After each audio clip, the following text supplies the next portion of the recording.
Hello from wherever you are, and welcome to Let's Play Games.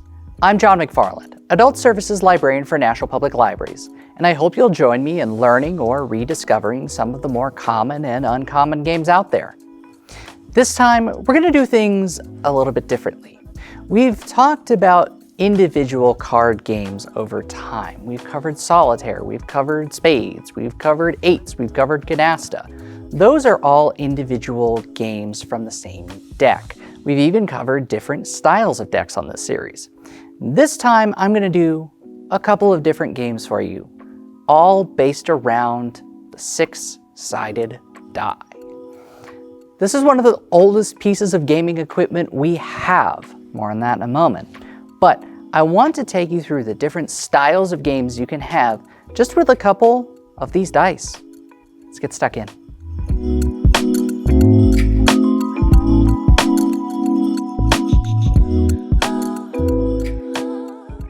So our next type of game, now that we've gone through the first couple of games here, is ship, captain, ship, mate, and crew. This is what's called a progression style game. You've got 3 throws, and I've got the tokens here, but they're just gonna stay out of the way for a moment because they're not required here. What you're gonna do is, I've set this up for 4 players. So we're gonna take this a little bit at a time. So for player 1, they have to roll a 6, a 5, and a 4. And this is just to progress in the next section. So let's see what we got. 3 throws, similar to yacht dice, which I showed you earlier. They got the 4, that's not bad. So now they have 2 throws to get a 6 and a 5. They've got a 5. Now they need the 6. Excellent. So player 1 has qualified with 8 because the crew, your points are going to be the total number of the remaining leftover. So we're just going to put ourselves a little 8 here, just so we can kind of keep track. For player 2, they have the 6, they have the 5, they have the 4. Now here's a fun decision. They qualified on the very first throw. They are eligible for 2 more throws. They have a 6 and a 5, that's an 11. What are the odds that they're going to actually take that 5 and roll equal or higher? Well, a third. But they've got 2 throws and it is, well, a risk. So let's say we're gonna keep this 11, but let's just go through the probability of it. 4, so they've lost 1 point. 2, that would lose them 3 points. But because they decided to, no, I'm good. The odds of you lucking out, this is where like decisions come in, of how to make those probability determinations. So let's go to player 3. Remember, you need a 6, a 5, and a 4. They get the 5, they get nothing else. They get the 4. Now they need a 6 or else they don't qualify, which they don't. So I'm just gonna mark this in the corner, X. And then for player 4, there's the 5, there's the 4.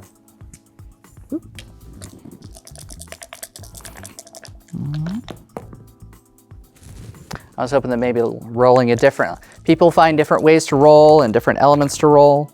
They get the 6 just in time. But they only have 4 points left over. So for that, you can play this to a certain number of points. So for that round, player 1 has 8, player 2 has 11, player 3 has 0, and player 4 has 4. You can also do this game fairly evenly as a rather simplistic way of going to a certain number of throws. Say you're gonna do 5 rounds, whoever is the most after 5 rounds. Not qualifying is a huge element because if nothing else, player 3 has to make up 11, which that was probably one of the best rolls that player 2 could have possibly had. So these qualification and progression are pretty easy to work with. I'm going to give example of another one real quick that's called par. Par is similar to the golf. You need 24 to qualify. Now let's take a look here. We have plenty of sixes. So we have a total of 30. We need 24 to go. You can re-roll actually up to you not having any die, because here's the way it works. You are going to roll. They roll 6. So they need 24. They've got 6. They've got 12. All that's required is one die has to be picked. So you can avoid, you'd have to choose, and they're going to take the high number here, 4. So that brings them to 16. So they need some 4s. They get a 4. So that's 20. They will qualify because of their rolls. So they get par plus 2 because they have 26 in total. So you could treat that as qualifying at all is a success, or you could do how much you qualify over, which would be a net of 2. So let's just say we're going to do if they qualify or not. So I'm going to do a little check mark next to player 1. We'll go for player 2. They get 2 6s right out of the gate. Yes, you only have a little bit of wiggle room. So rolling these magical 6s that we've been rolling has worked out pretty well so far. Now they only need 8, and they get it. So same to how they needed the double 4. This person can decide, because here's the risk, they'd have 1 throw. Much like last time, they'd have 1 throw. So let's say they decided to go for it. They need at least a 3 and would get it on the dot, but they know that if they're playing for any sort of net qualification, they would want the same thing. Now let's go for player 3. Player 3 at least gets 1. Player 3 is probably going to end up being the unlucky one on this side, I'm afraid. 4. So notice how you can only lose a certain number. Player 3, I'm afraid, is not qualifying, because at this point they have 12. They need 2 6s. Well, as I say that, they roll 1 more 6, they qualify. If not, they're out. This is where probability comes into play, where we have 24 on the dot. And this is also why you should not be a prognosticator unless you absolutely have foresight. Take the 6. Player 3 makes me eat my words, which honestly is kind of fun. So 3s, 4s, and 5s is what you absolutely need. That's 15. That's 20. So you need a 4 or better to qualify. It just misses out. So this is one of those games that, once again, you can go pretty quickly on this, and you're just playing to a certain number of rounds, and you can do this around a table fairly quickly. Notice there's not very many stakes on this one. This is just simple, relaxed, in as much as one can. But let's look and see what happens when it's not as relaxed. 1 second. This is Jeopardy style games. This one's essentially an element of risk. I have, once again, 4 players, and I've got 1 through 9. So here's what we're gonna do. I'm gonna roll for each player first. 5. Put you here. I'll bring other die out. 2. 1. 4. So here's the element of Jeopardy. You want to get to 9, or as close to 9 as possible, without going over. You may have heard of blackjack as terminology. This is just a very simplistic version of it. And all you're wanting to do is get as close to 9 as possible without busting. So right now, player 1 is in the lead. However, we know a couple things to be true. This person's going to be able to roll again because they can roll a 6 and be fine. This person can roll a 6 and be fine. This person can roll up to a 5 and be fine. You can roll up to a 4 and be fine. It's not as bad when you're at 5. It's a little different when you're at 7 and 8. So let's go and roll again. They rolled a 4. This does mean that the other players now have to meet a 9. So there is not as much risk here in that you're just playing to a certain number of rounds. That's 8. We'll go to player 3.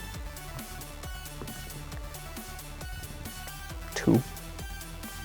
Definitely not doing well over there, player 3 today. Of course, I make them eat their words. All right, player 4 has busted.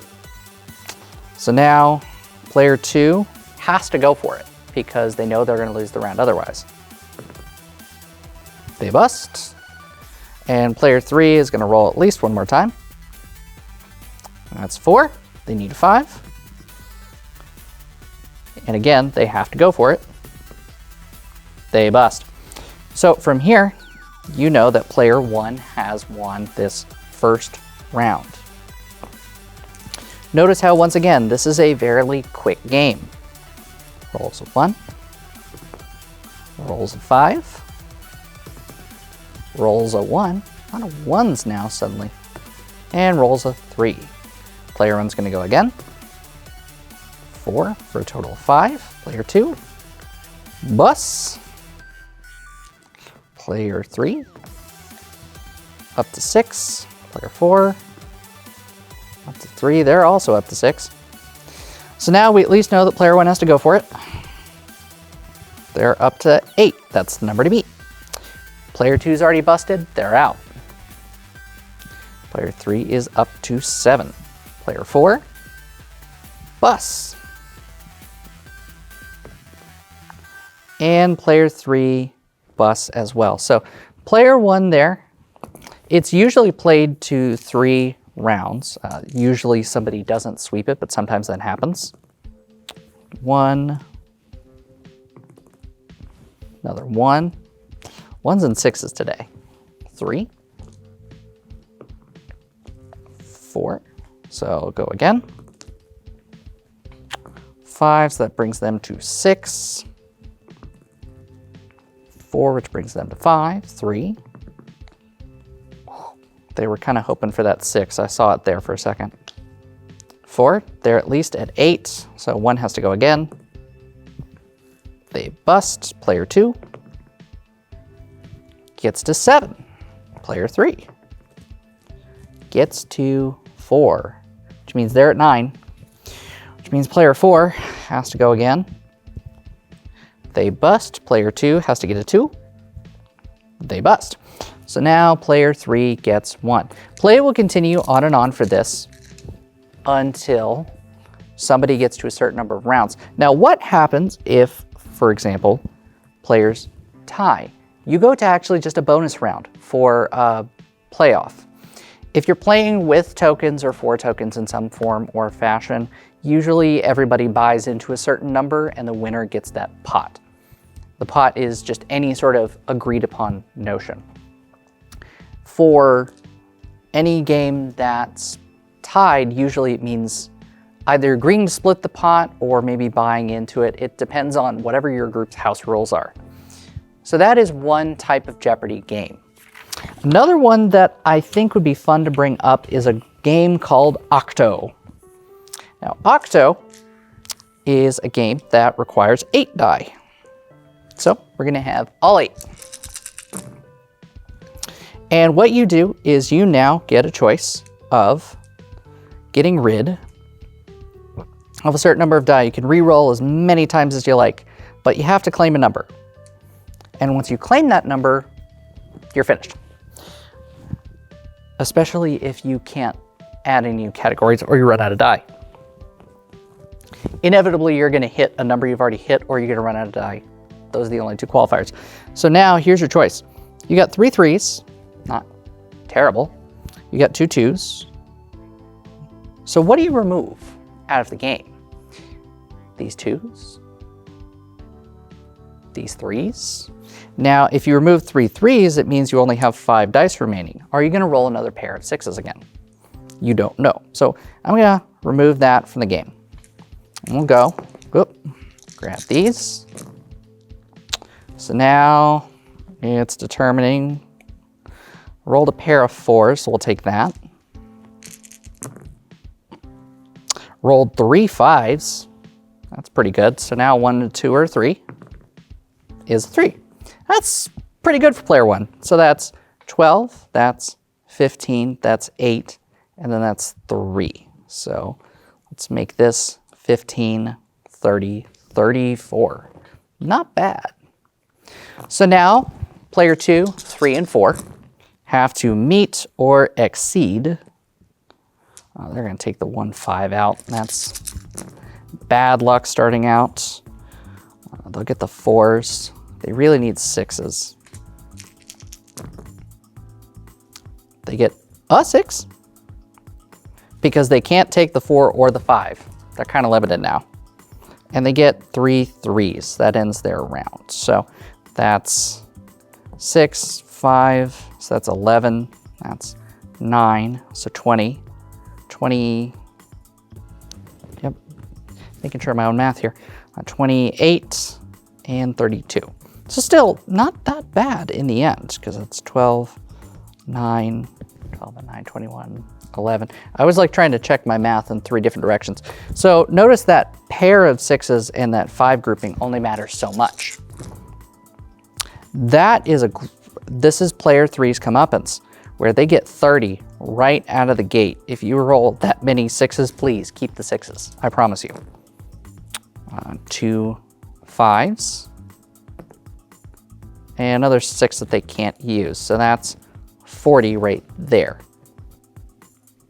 And I usually play off the rule of if you have 1 more die to roll and you've already claimed it, notice that they could have potentially stayed on that 4. But because we're picking 1 number at a time, you got to reroll.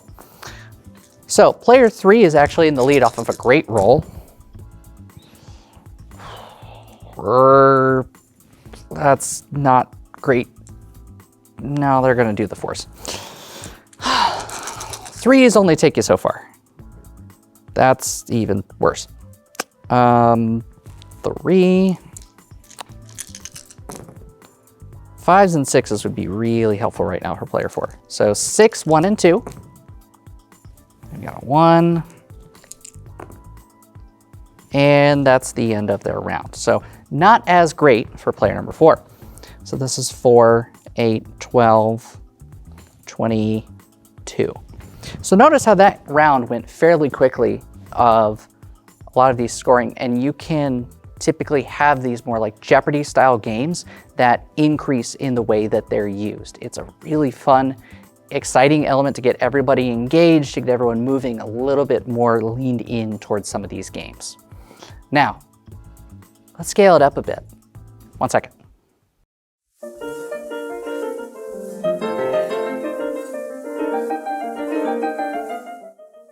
I would be remiss if I didn't have to talk about one of the absolute true cradles of gaming creativity and innovation, China. Die were the first because of the way that they were able to be carved and simply created. But we see innovations as we get towards block printing, as we get towards more ornate tile structure. We're able to produce more easily and more diversely some of these different types of tokens. How do they manifest? Well, from the flattening of a lot of die, you can create what we now know as dominoes. Dominoes offshooted to mahjong tiles.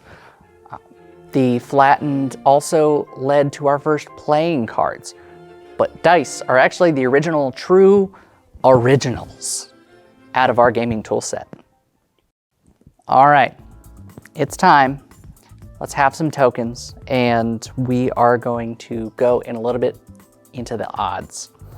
So this will be a game that requires 2 die. And what we're looking for is, will the total of this be under 7, over 7, or 7 exactly? So if you think about the probability of rolling a 7, it's a 6 and a 1. a 3 and a 4, a 2 and a 5. You have to get that combination. So let's just roll this for fun. That's 12. That would be over. 4. That would be under. 8. That would be over. 12 again. 9 again over. 8 over. Now here's where I talk about the fallacy of it must have been over this many times, so it has to be under this time. This is random probability, where things can occur on certain instances. So notice how many rolls it took me to get to a 7. Technically, my odds of doing it were 1 out of 6. Notice the 5 to 1. That's going to play in a moment. What you're doing is you are making a gamble that you are going to roll over, under, or exactly 7. And the tokens here are going to be what provides probability for it. This is just a very simplistic version. This is actually one of the more popular German children's games where they're doing tokens. They'll use stuff like candy.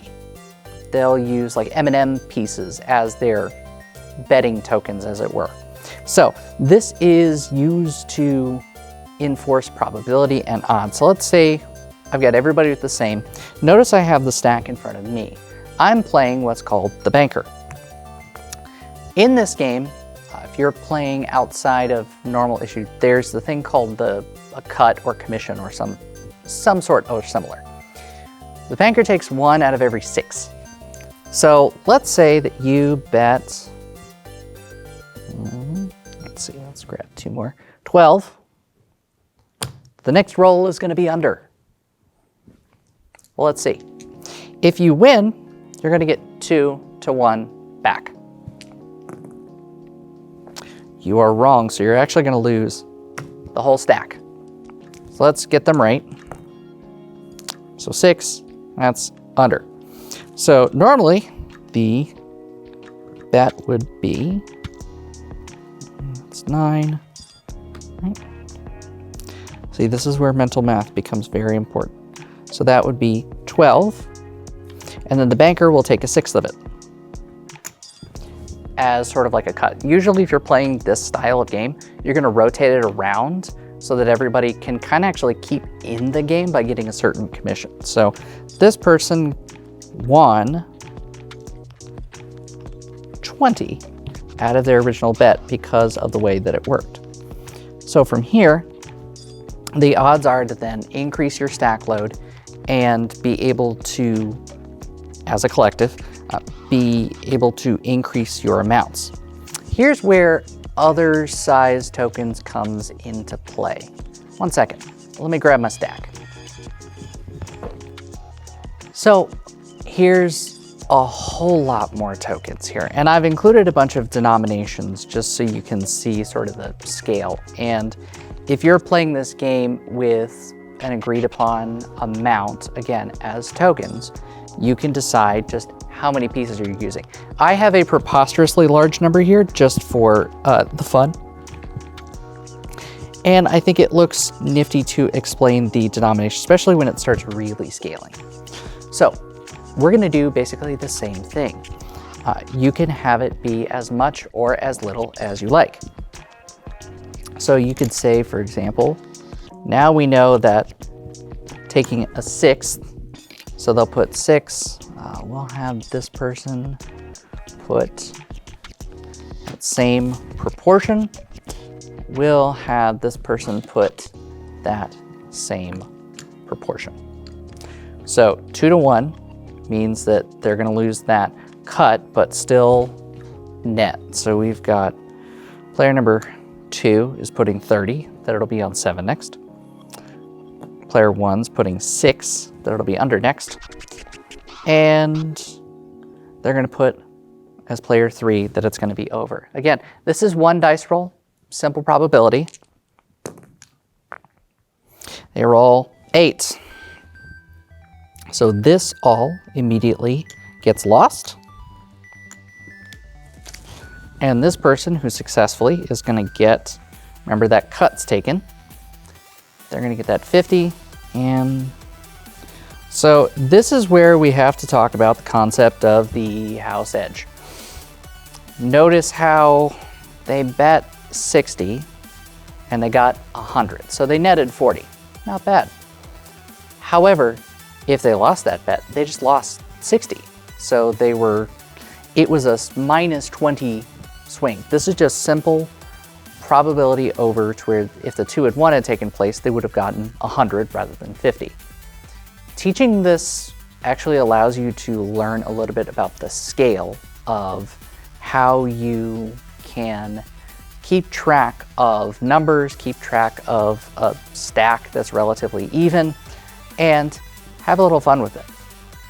So now we've gone over odds, we've gone over probability, we've gone over categories, we've gone over the element of risk. Now it's time to put it all together. 1 second.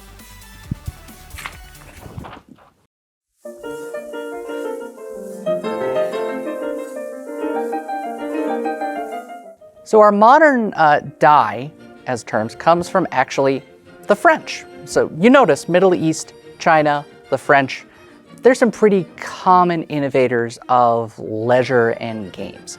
But the original terminology for die is datum or de, which is something to be given or played. So fairly simple. Also, the French originated some of the terminology we're now familiar with. Ace, deuce, tray. These are popular slang that continue to this day from the original French definition. As English propagates into our gaming culture more and more, we do start to see more colloquialisms. So if you've heard the term snake eyes, you're familiar with double ones. Boxcars or midnight relates to 12, as in the double sixes, because they look like boxcars when put together. Also, tutu, a pair of twos. So there's a lot of popular slang that involves specifically die and dice as a collective together. All right, so this is one of the more common games of dice that has a varying amount of layers of complexity. We're going to take this step by step. This is a very rudimentary version of the game of craps. I just want to teach you the categories and the general probability of how it works. This is not a guide by any stretch. Again, these are just tokens. This is just a casual example. But what we're doing here is each player is going to be rolling the die to achieve a certain number. What we're doing is we're going to see if the person can roll a 7 in order to get what's called just a general win. Roll 7, get to keep going. Easy, right? Remember that the probability of rolling a 7 is relatively low. So what we're going to be doing, take another die for this, we're going to do what's called the point. The point will be another number that will need to be met. And as long as this person is rolling, the bets can technically continue on certain numbers. The people only lose when somebody craps out or rolls a 7 before hitting another point. This is a circular element. Notice how it can go fairly quickly or fairly slowly. So let's start this basic. Each player has, as you know, and as you notice, a certain stack, a certain number that they are anticipating. So I have on my side of things, since I am not playing, usually in games like this when people are first learning, I usually host, which means that I have the stack and I help control what happens as results in this game. So the first thing that's going to happen, player 1 is going to have these dice first.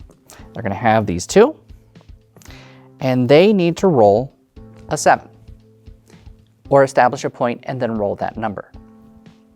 A 2, a 3, or a 12 is an automatic fail on the first roll. Important to denote, the first roll. this is where it gets a little more complex. So right now I have the die sitting on a 10. Notice there's a 10 category up here. What people are going to do is first assess, is this person going to win or not win? So you would put something on pass or don't pass. I will say, to my understanding, it's bad form to put something on the don't pass, but it is technically allowed at one point. It's the same probability in the same payout. So let's say each person, we're going to start small, puts 1 on the pass. So that's 1, 2, and 3.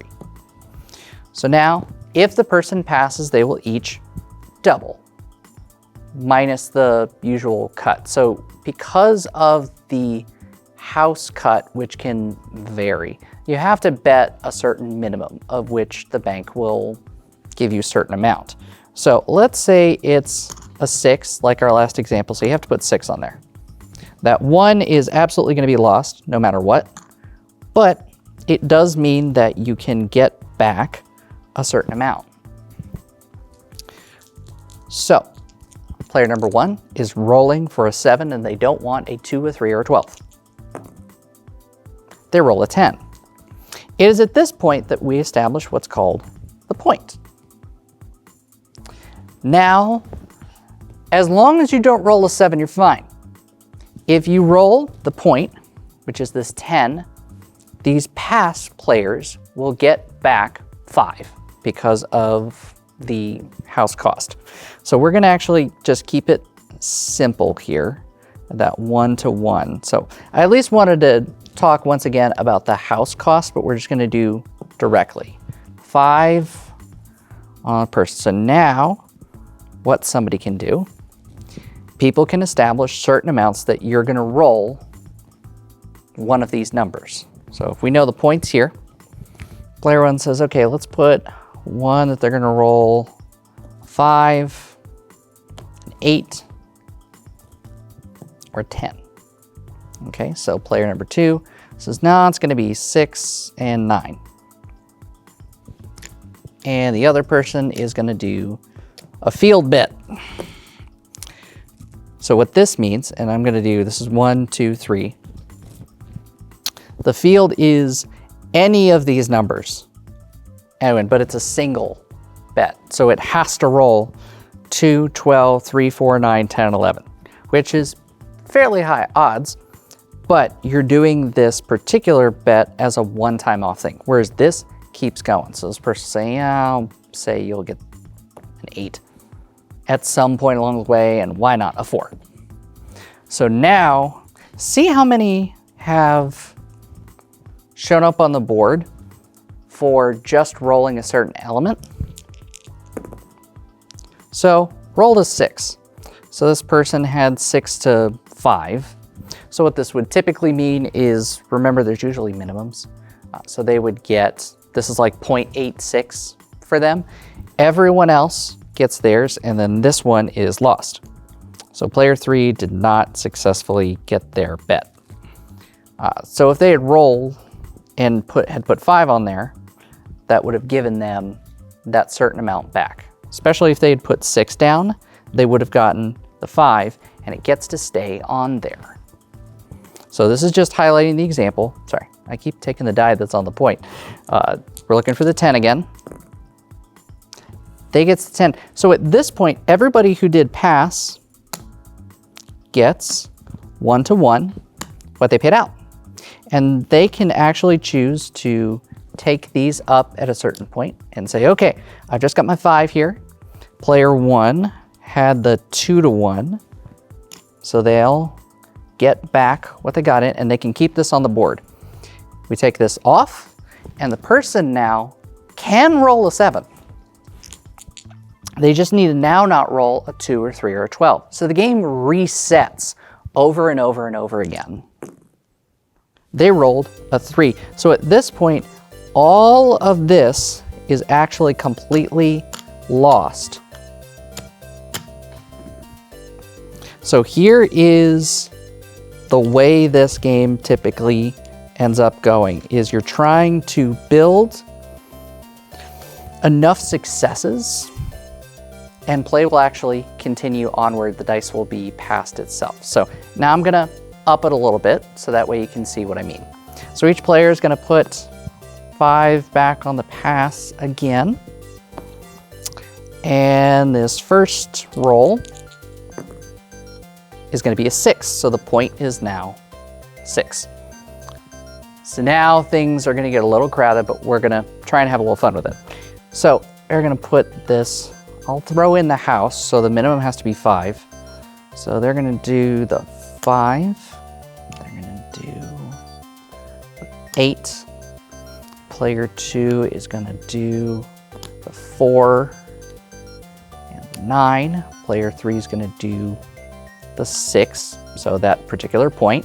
So they're really hoping they succeed. And the 10. So now we're gonna keep going. That was 9. So 3 to 2. So this is where you really have to start doing the math in your head. You are gonna get back a certain amount for that probability. So for every 3 that you put in 6, you're gonna get 2 back. So you put in 6, that would normally be 2. The house takes 1 of it, so you get 1. And play keeps. Rolls a 5, player 1. 4, so player 2 gets another one of those 1s back. 5. Still looking for a 6, just don't roll 7. Another 5. So notice how this person's progressively recouping their particular bet. And usually people have more like a wide array. Is at this point they've rolled a 7 that the same thing happens.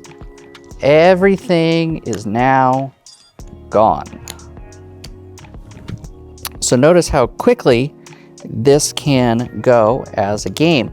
Hence why it's very much a game of chance. And we're gonna do just one more round where I go through some of these examples. So yes, so far, don't pass would have been fairly successful. 10 is once again the point. So we're gonna do, that's player 2. Player 2. Player 3. Player 3. And player 1. So just with these simple rolls, that is a 7. So notice in one roll, all of this is gone. Let's say for the sake of conversation, they didn't roll a 7. We'll be good for the sake of example and say it's a 9. You can actually do, see this come and don't come? You can actually play, to me, this is where it gets more complex. The game within a game, you can actually, after that first roll, start what is essentially a secondary point. So let's say that player number 2 is doing this come bet. And they're saying that now, as this person, by the way, will give them that 1, they're gonna say that there's a new point of 9. And they are gonna have 6 on that as well. This is why typically within this game, there ends up being 2 people on opposite sides of tables for it. 4, so player 1 gets their 1 back. 12, which doesn't do anything for anyone unless somebody had a bet on field. Because remember, that's a single probability. 6. So this is why usually the game goes pretty quickly. 11, which doesn't help anybody. 5, which only helps player 2. 9, which is this second one. So now the person who won gets their, this comes off the field, and they actually get the 1 based off of the rolling of the point. This person gets the rolling of the point. See how the level of complexity is on it, but here's where I usually suggest just taking your time with it and trying to figure out how you would want to play this. You're wanting to roll a certain number. This is one of those, there's quite a bit of tutorials online, but for at least this game in particular, I think it can be a rather fun element for trying to get your probability figured out, especially for, notice over here we've got the other big odds one. These are all rolls that are one-time offings. So let's say that player one says, you know what, I'll bet that it's gonna be a 2 and a 2. That bet would fail, they would lose. But if they had won, it would have been 7 returned out of that bet. So it actually ends up being, and actually get the 1 back. So that person technically got something back from it. So they can afford to do that sort of thing. 7, losing again. So from here, it's learning about the probability and the math. And this is one of the classic adages of, and I have to say this, the house always wins. Notice how throughout the course of this varying lucky, unlucky rolls that no one has in particular gotten ahead. Some people just haven't gotten that far behind.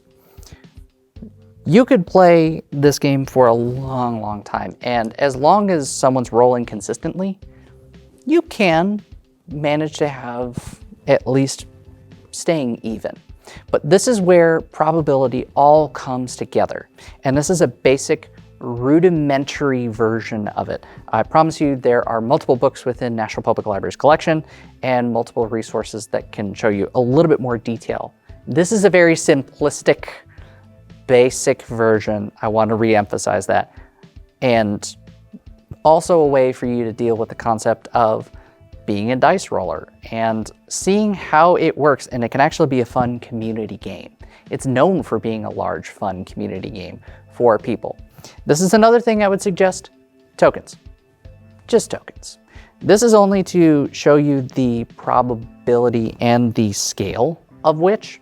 Notice I didn't go super high on this intentionally so, but if you have a large enough set, notice how many different games you can play with a set of dice.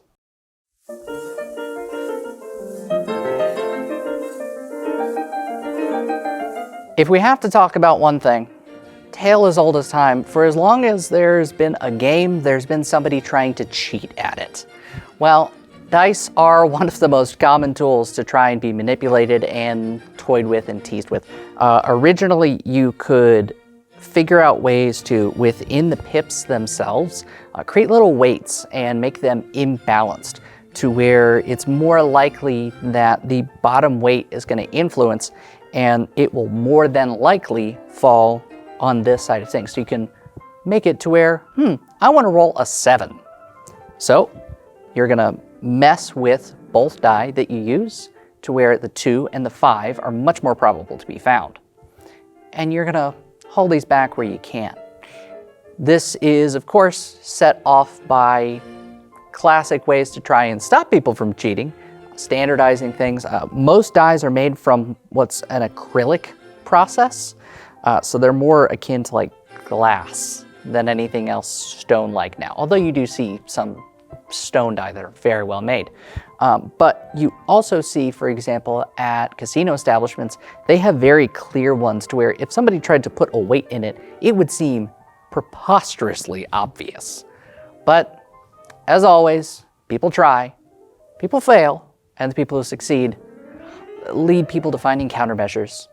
But dice will still always be used. All right, one last set of games before we go.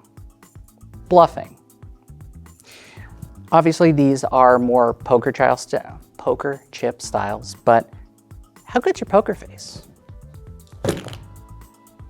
I've now rolled a certain number of die.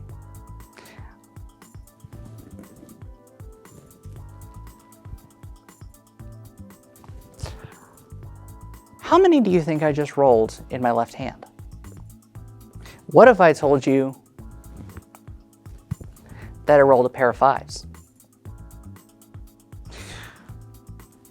What if I told you on my right hand that I rolled a pair of 4s? Do you believe me? Do you not? This bluffing game, or liar's dice, is a fun little element game where you can, especially like one-on-one, get the opportunity to have at least a little bit of fun of joking around with your friends, and being able to say that you have it correct. Well, guess what? I was telling the truth in my left hand. I wasn't telling the truth in my right hand. Question, could you tell or not? You probably could. I don't have a straight face to save my life. However, this can be a fun, just quick style game for you to add in, and notice that's 7, 8 different types of games that we went over. All of these can provide for numerous hours of entertainment. That's all the time we have for today. Thanks for tuning in. Be sure to check out the rest of the YouTube playlist for other episodes of the Let's Play series, also airing on NECAT on channels 9 and 10. Be sure also to look out for some great other NPL Universe content, both on NECAT and on our YouTube page. I'll see you next time.